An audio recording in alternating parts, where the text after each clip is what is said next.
Australia study visa में एक बहुत इंपॉर्टेंट स्टेप होता है या एक रिक्वायरमेंट है जिसको जीटी रिक्वायरमेंट बोलते थे और अब उसका नाम जीएस रिक्वायरमेंट हो गया है। जीटी रिक्वायरमेंट मतलब जेन्युइन टेम्परेरी एंट्रेंट रिक्वायरमेंट इसका नाम था और अब इसको जेन्युइन स्टूडेंट रिक्वायरमेंट बोलते हैं, जिसमें कि ऑस्ट्रेलिया बेसिकली चेक कर रहा है कि आप जेन्युइनली वहाँ पढ़ने ही जा रहे हो या फिर आप पढ़ाई के नाम पे या पढ़ाई के चोला उठ के कुछ और काम के वगैरह के लिए जा रहे हो।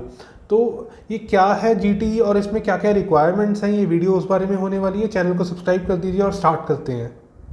तो सबसे पहले तो आप वो देखने के लिए कि आप जेन्युइनली वहाँ पे पढ़ने जा रहे हो, आपकी यूनिवर्सिटी असेस करेगी आपको, फिर वहाँ पे ऑस्ट्रेलियन हाई कमीशन या department of home affairs assess करेगा आपकी प्रोफाइल को जब आप अप्लाई करते हो।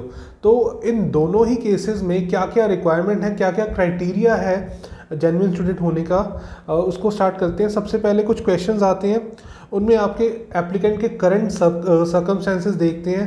उन करंट सर्कमस्टेंसेस में ठीक है आपके फैमिली टाइज आते हैं, ठीक है आपकी इकोनॉमिक सिचुएशन आती है, आपके पास कितना पैसा है, आपके पेरेंट्स के पास कितना पैसा है, कितनी अर्निंग्स है और आप यहाँ पे क्या कर रहे हो, करंटली एम्प्लॉयड हो या अनएम्प्लॉयड हो, वो सब आ गया।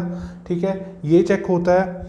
एंड देन आप अपनी कम्युनिटी में कितना इन्वॉल्व हो, वो आ गया। ठीक है और फिर नेक्स्ट चीज़ आ जाती है कि आप ऑस्ट्रेलिया में ये कोर्स क्यों पढ़ने जा रहे हो और ये पर्टिकुलरली यही कोर्स क्यों पढ़ने जा रहे हो और वो आप इंडिया में क्यों नहीं पढ़ रहे या जहाँ से भी आप हैं वहाँ पे क्यों नहीं पढ़ रहे और आप एक पर्टिकुलर कॉलेज और यूनिवर्सिटी के पास क्यों जा रहे हो। ऐसी चीज़ें यूजुअली हम बताते ही हैं बाकी एमएससीज को भी, पर यहाँ पे ये पर्टिकुलरली बताना ही पड़ता है इस फॉर्म में भी। ठीक है और इसमें यह भी है कि आपको पता होना चाहिए कि मेरी उस कॉलेज की रिक्वायरमेंट्स क्या हैं वो प्रोग्राम के लिए, मैं क्या पढ़ूंगा वहाँ पे जाके।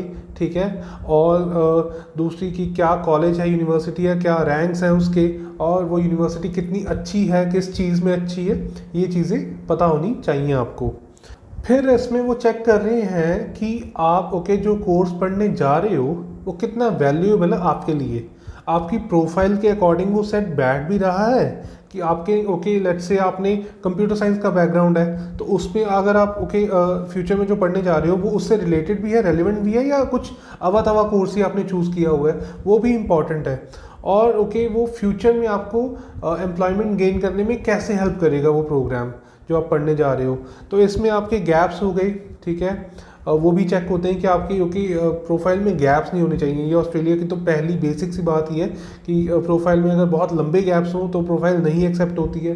ठीक है फिर आपकी मैरिटल स्टेटस क्या है, मैरिड हो अनमैरिड हो, और फिर इमिग्रेशन हिस्ट्री क्या है आपकी, आपके कितने रिफ्यूज़ल्स हैं, कहाँ से हैं, अगर आपने ऑस्ट्रेलिया में पहले कुछ कोर्स पढ़ा है तो फिर आप दोबारा क्यों जा रहे हो, उसके लिए फिर आपका फॉर्म भी बड़ा हो जाता है, उसमें और डिटेल्स ऐड होनी होती हैं।